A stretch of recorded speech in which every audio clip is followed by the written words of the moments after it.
우리는 어제 로마서 9장 1절부터 13절을 통해 하나님께서 이스마엘과 이삭 중에 이삭을 택하신 것이, 이스마엘은 첩에게서 난 서자이고 이삭은 본초에게서 난 친자이기 때문이다, 이삭의 정통성 때문이다 라고 주장하는 유대인들에 대해서 그들이 반박할 수 없는 강력한 예를 들은 것을 보았습니다. 그것은 에서와 야곱 중에 하나님께서 야곱을 선택하신 사건입니다.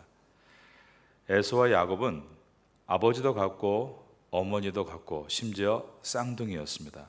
거기에다가 아무것도 할 수 없는 아직 엄마 뱃속에 있을 때 하나님께서 야곱을 선택하셨다면, 하나님의 선택은 혈통이 정통이어서가 아니라 하나님의 선택은 그분의 뜻에 따른 주권적이며 조건 없는 무조건적인 선택이다 라는 것을 로마서가 설명했습니다.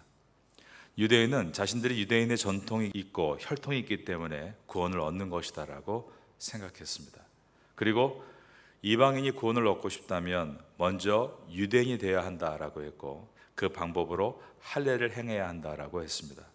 그런데 로마서는 유대인이어서 구원받는 것이 아니다, 구원은 하나님의 뜻에 따라 그분의 주권으로 조건 없이 얻어지는 것이다 라고 할 때 유대인들에게 나올 수 있는 반발들에 대해서 사도 바울은 기술을 해 나갑니다. 사도 바울은 자기 민족인 유대인을 사랑했습니다. 그러므로 자기 민족에게 복음을 전하기 위해서 그가 얼마나 철저하게 준비했는가.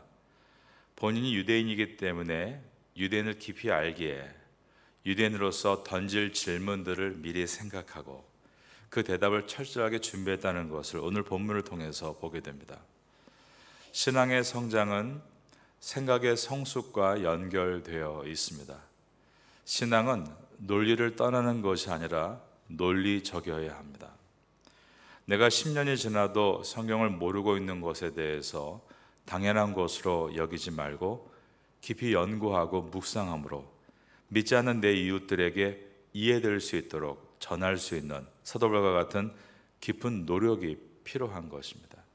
오늘 본문은 하나님의 택하심이 불의한 것이 아닌 것에 대해서 바울이 논증해 나갑니다. 하나님의 택하심, 학문적인 말로 선택의 교리라고 부릅니다. 선택의 교리는 신학적으로도 매우 어려운 난제임에 틀림없습니다.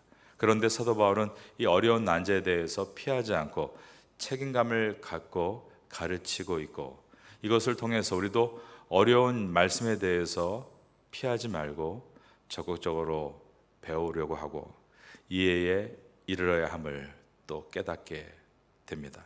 하나님께서 누군가를 택하신다라는 것은 하나님께서 누군가는 택하지 않으신다는 말도 됩니다.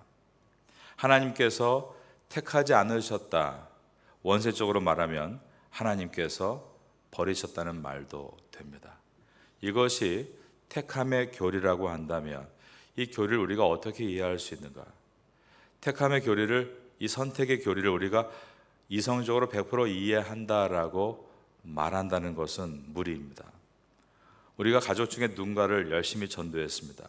그런데 결국 예수님 안 믿고 그가 죽을 때 그 상실감은 이루 말할 수가 없는 것입니다.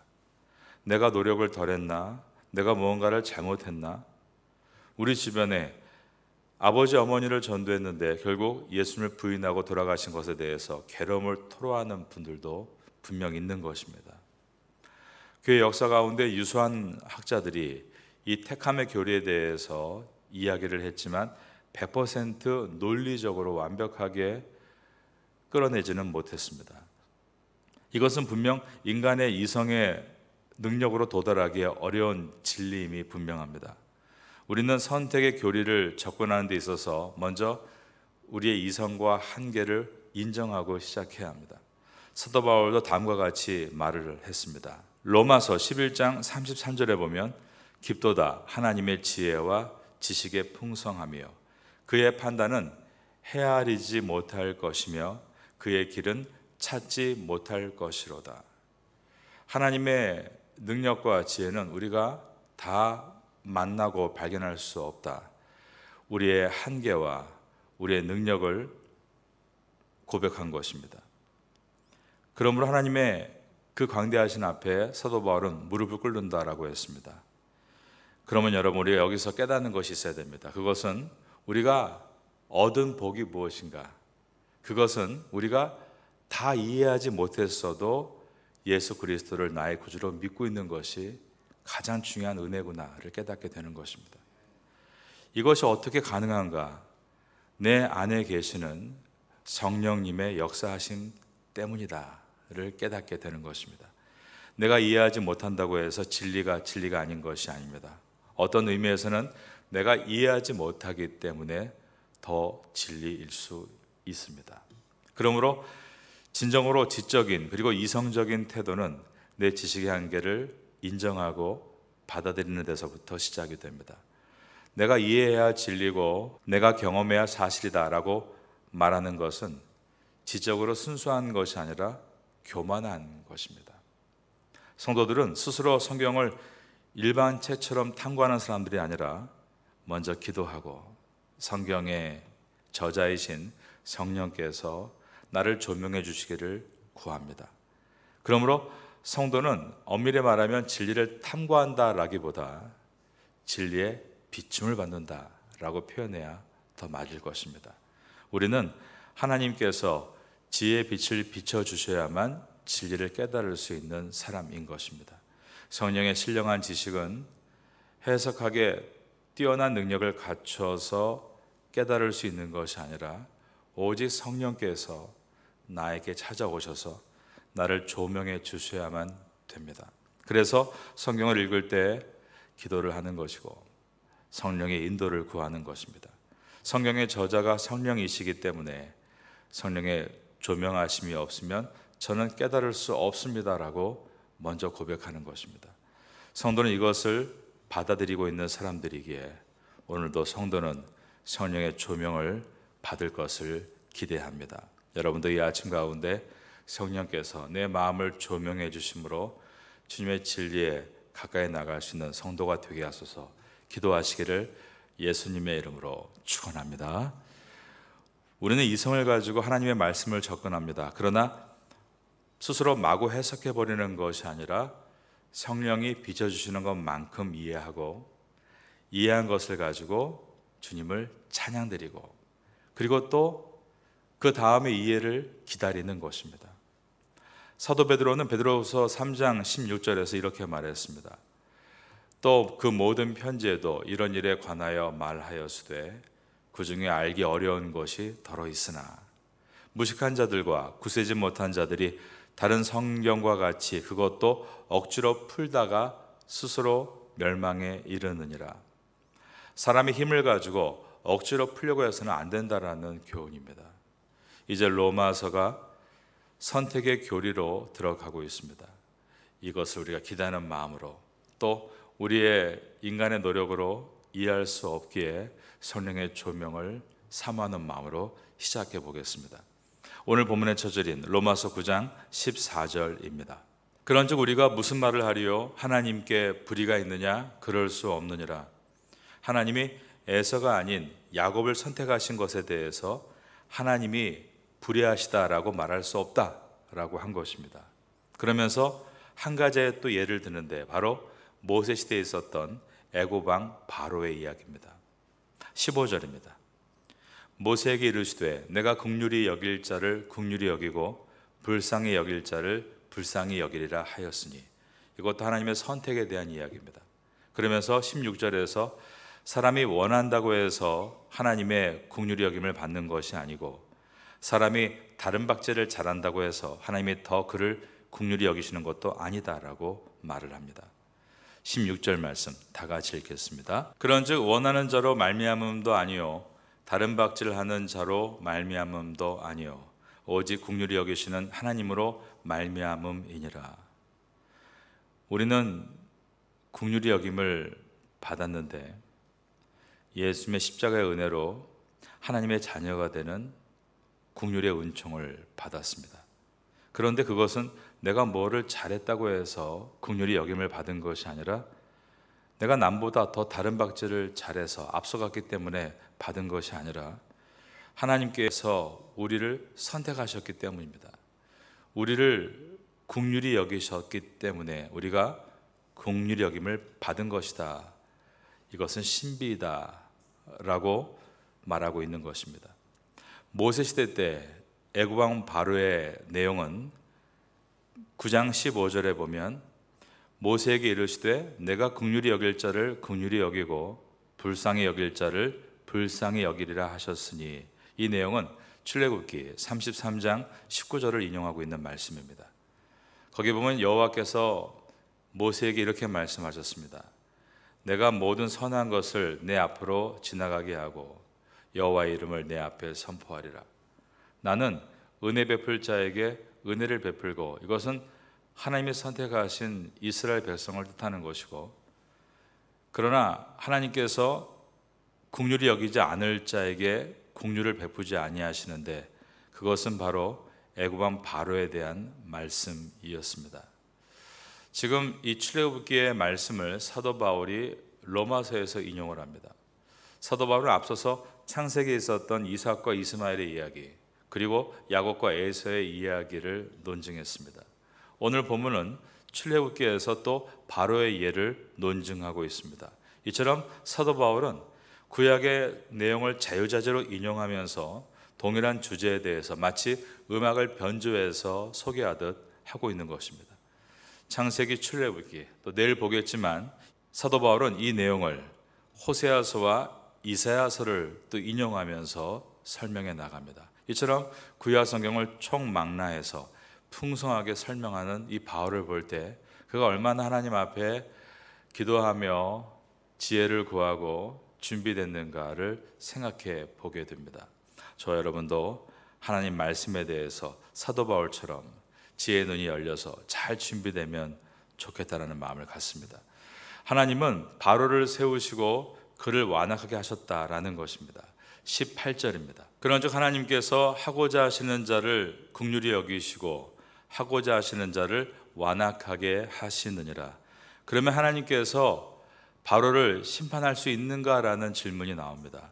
하나님이 바로를 완악하게 하셨는데, 그러면 하나님께서 바로를 심판하시는 것이 정당한가라는 질문이 나올 수 있는 것입니다. 17절을 보겠습니다. 성경이 바로에게 이르시되 내가 이 일을 위하여 너를 세웠으니, 이것은 이스라엘을 괴롭히고 이스라엘의 출애굽을 막았던 얘기입니다.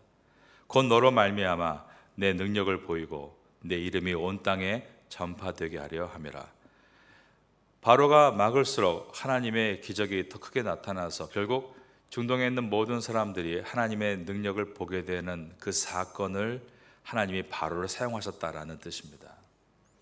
내가 이 일을 위하여 너를 세웠으니 라는 이 17절의 말씀은 하나님께서 바로를 악한 도구로 사용하셨다는 뜻과 다를 바가 없습니다. 하나님이 그를 악한 도구로 사용하신 다음에 어떻게 그에게 그 책임을 물으실 수 있는가라는 질문이 나올 수 있는 것입니다. 하나님이 바로의 마음을 완악하게 하셨다라는 내용이 출애굽기에 약 14번이 나옵니다. 이 부분이 신학의 한 주제로 묶여 있는데 하나님의 주권과 인간의 책임이라는 주제입니다. 출애굽기서에 하나님께서 바로를 완악하게 하셨다는 표현이 분명히 14번 정도 등장합니다.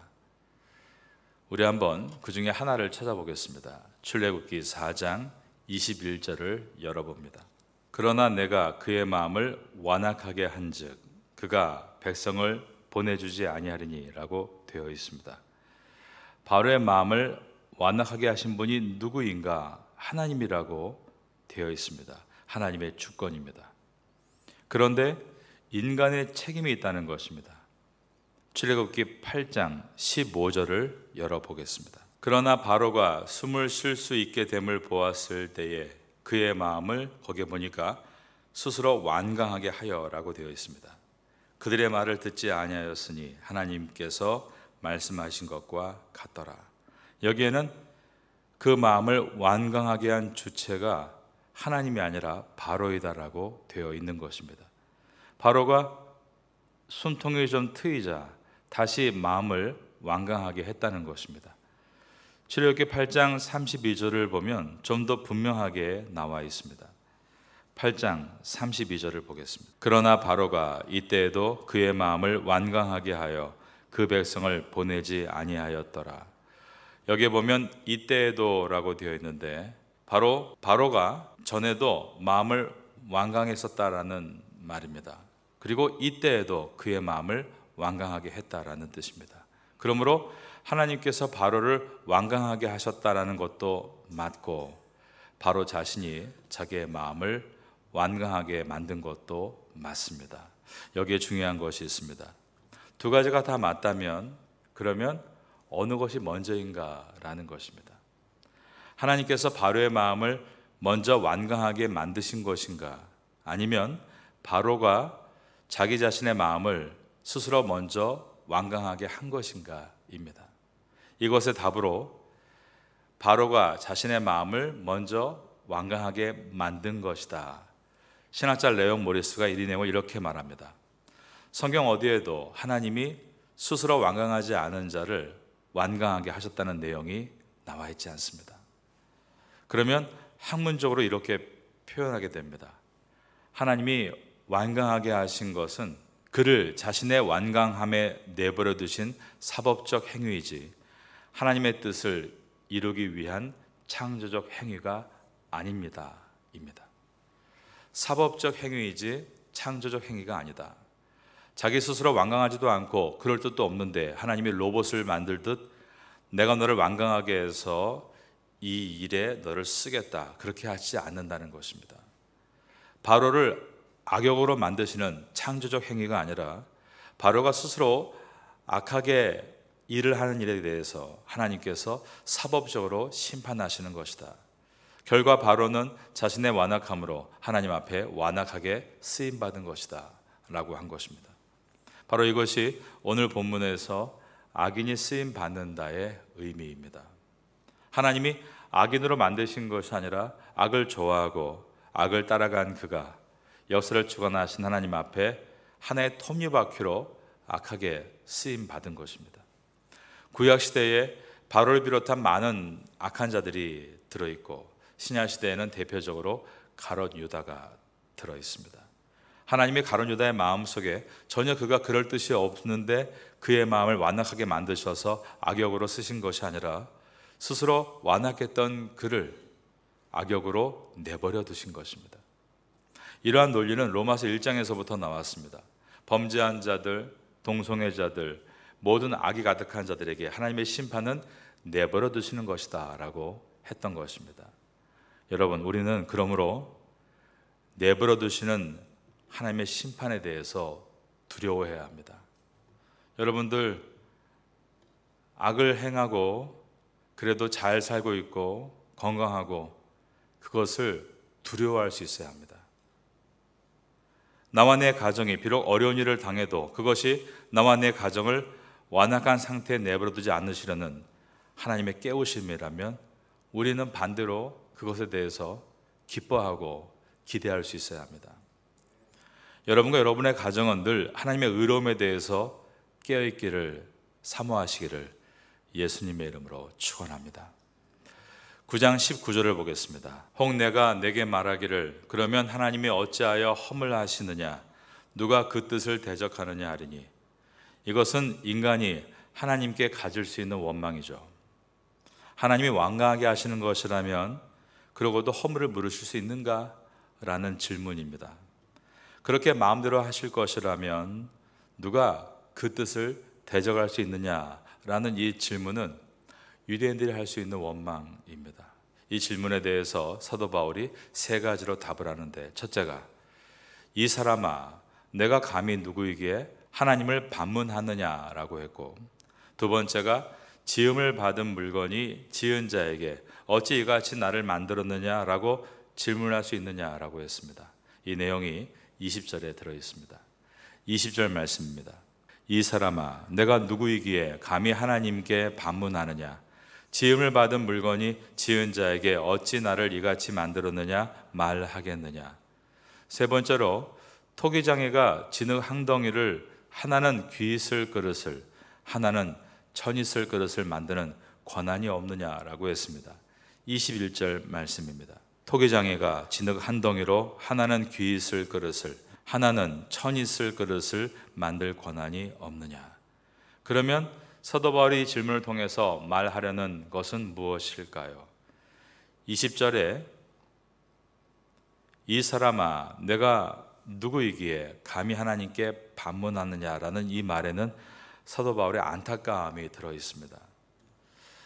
민족을 사랑하는 사도 바울이 이스라엘을 향하여서 안타깝게 질책하는 마음이 이 속에 들어있는 것입니다. 내가 누구이기에 감히 하나님께 반문하느냐? 이 말의 뜻은 내가 누구인지를 정말 바르게 알아야 한다라는 뜻입니다. 하나님은 누구신가? 그리고 하나님이 지으신 나는 누구인가? 우리가 제자훈련 때 배우는 내용입니다. 하나님은 지으신 자이고 인간은 지음을 받은 자입니다. 하나님은 창조주이시고 인간은 피조물입니다. 지금 사도 바울은 첫 번째로 그것을 말하고 있고, 두 번째로 지음을 받은 물건이 지은 자에게 어찌 나를 이같이 만들었느냐 말하겠느냐. 특별히 토기장애와 진흙이라는 주제를 가지고 있는 이사야서 말씀을 가지고 하나님은 토기장애요 인간은 흙 한 덩이이므로 하나님께서는 하나님의 뜻대로 나를 빚을 수 있는 권리가 있으시다라고 했습니다. 토기장애가 진흙 한 덩이를 가지고 하나는 귀하게 쓸 그릇을 만들고 하나는 천하게 쓸 그릇을 만들 권한이 없겠느냐라고 했는데, 이것은 이사야서에서 나온 말씀입니다. 이사야서 29장 16절에 보면 너희의 패역함이 심하도다 토기장애를 어찌 진흙같이 여기겠느냐. 이 말의 뜻은 너희가 뒤집어서 생각하고 있다라는 뜻입니다. 여러분, 인간의 문제가 무엇일까요? 그것은 뒤집어서 생각하는 것에 있습니다. 하나님께서 토기장이시고 내가 진흙인데 하나님을 진흙으로 여기고 내가 토기장이라고 뒤집어서 생각합니다. 그래서 하나님을 주물럭주물럭거리며 내가 원하는 하나님을 만들려고 하는 것입니다. 무신론자 가운데 대표적인 사람 리차드 도킨스가 쓴 책의 이름이 만들어진 신입니다. 여기에 관련해서 많은 유사한 내용들이 유튜브를 떠들고 있습니다. 그들은 성경의 내용을 거꾸로 뒤집어서 인간은 토기장이이고 신은 진흙에 불과하다라고 주장합니다. 이것이 만일 거짓 신에 대한 얘기라면 맞는 말입니다. 우상은 인간의 농로에 올려져서 진흙이 인간의 손에 의해 작품이 되어가듯 인간이 원하는 대로 그 맛에 맞게 만들어지는 것이기 때문입니다. 그러나 참 하나님, 삼위일체 하나님께서는 피조물이 아니라 창조주로 우리 인간을 지으신 분입니다. 하나님은 창조주이시고 나는 피조물입니다. 이것을 깊이 이해한 사람이 누구일까요? 욥입니다. 욥기서의 욥은 우리가 상상하기도 어려운 고난을 경험했습니다. 그런데 그는 그 가운데서 고백합니다. 주께서는 무소불능하신 분이니 무슨 경영이든지 못 이루실 것이 없습니다. 그의 고백은 하나님, 저는 저에게 닥친 모든 고난의 의미를 이해할 수는 없지만 하나님은 나에게 무슨 일이라도 하실 수 있는 권리가 있으십니다 라는 고백으로서, 다른 말로 표현한다면 욥은 자기 자신을 다시 하나님 앞에 진흙으로 놓은 것입니다. 하나님 마음대로 빚으십시오. 하나님은 토기장이시고 저는 진흙입니다. 하나님이 하시면 저는 그 하나님이 원하시는 대로 따라가는 것입니다. 고백한 것입니다. 욥기서가 고난의 주권이 하나님께 있음을 설명하는 말씀이라면 로마서는 구원의 주권이 하나님께 있음을 설명하는 말씀입니다. 여러분은 여러분의 구원도, 여러분의 고난도, 여러분의 모든 생사 여탈권이 주님께 있고 여러분은 그분 위에 올려진 진흙인 것을 믿으십니까? 우리가 이것을 생각하지 않고 믿지 않으면 우리는 자유한 인생이 되는 것이 아니라 공허한 인생이 되는 것입니다. 제가 책에서 읽었던 지금도 제 마음속에 남아있는 하나의 글을 여러분께 소개해드립니다. 한 마을에 토기를 굽는 마음씨 좋은 토기장이 집이 있었다. 그는 마을 사람들에게 수많은 토기들을 만들어 주었기에 토기장의 집은 항상 그릇을 빚어 굽느라 굴뚝에서 연기가 피어 올라왔다. 진열장 위에 진열된 토기들은 주인의 솜씨에 감탄하며 자기의 몸을 마음껏 뽐내고 있었다. 그런데 한 토기는 다른 토기와 다르게 귀가 너무 크게, 손잡이를 너무 크게 만들었기 때문에 놀림을 당했다. 너는 귀가 왜 그 모양이냐? 토기도 자기만 주인이 잘못 만든 줄 알고 부끄러워했다. 그리고 주인을 원망하기 시작했다. 왜 나만 이상하게 만들었을까? 왜 나만 귀를 크게 만들었을까? 정말 나를 잘못 만드는 것은 아닐까? 그러던 어느 날이었다. 주인이 자기를 상자에 담고는 어디론가 가는 것이었다. 토기는 주인이 자기를 버리러 간다고 생각했다. 토기 주인은 그날 이 마을이 아닌 이웃 마을까지 멀리 걸어갔다. 그리고 한 집에 도착해서 노크를 했다. 안에서 누가 나오는데 그 사람은 수년 전에 이 나라에 큰 전쟁이 있을 때 전쟁터에서 용감히 싸우다가 그만 두 손이 잘려버린 상위 군인이었다. 토기장에는 그 상위 군인에게 그릇을 전달하면서 내가 당신을 위해서 특별히 만든 것이다 라고 했다. 정말 손이 없어 그릇을 잡을 수 없는 이 사람에게 손목에 쏙 들어갈 수 있도록 만든 유용한 그릇이었다. 즉, 그 그릇은 잘못 만들어진 것이 아니라 전쟁을 승리로 이끌도록 수고한 전쟁 영웅에게 주어지는 토기장의 작품이었던 것이다 라는 이야기입니다. 세상의 사람들은 선택의 교리에 대해서 우리는 하나님의 간섭을 원하지 않는다라며 자유를 주장하지만 성도는 욥과 같이 자기의 인생을 한 덩어리 진흙이라 고백하며 하나님 농로 위에 자신을 올려놓고 하나님의 주권을 따라 자기를 빚어주시는 것이 바로 내 인생의 최고의 걸작품임을 고백하는 사람들입니다. 로마서를 지나면서 나를 선택해 구원해 주신 은혜에 감사하고 오늘도 나를 아름답게 빚어가시는 하나님의 계획을 신뢰할 수 있는 성도가 되심으로 오늘 하루도 보배롭게 인생의 시간을 보낼 수 있게 되기를 예수님의 이름으로 축원합니다.